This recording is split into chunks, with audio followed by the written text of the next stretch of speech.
ফেসবুকে বিয়ের বিষয়টি নিশ্চিত করেছেন বিএনপির মিডিয়া সেলের সদস্য সাইরুল কবির খান।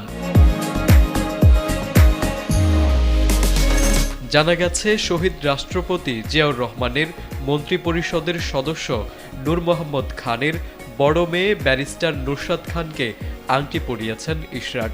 নুসরাত টাঙ্গাইলের নগরপুর উপজেলার ধুবরিয়া গ্রামের মেয়ে। সেই হিসেবে টাঙ্গাইল জেলার জামাই হচ্ছেন বিএনপির এই তরুণ নেতা।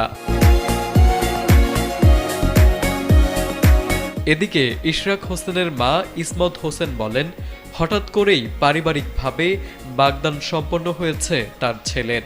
তিনি নবদম্পতির জন্য সবার কাছে দোয়া চেয়েছেন।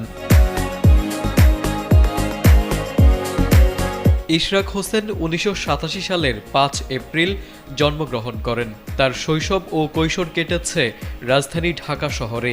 তার পিতা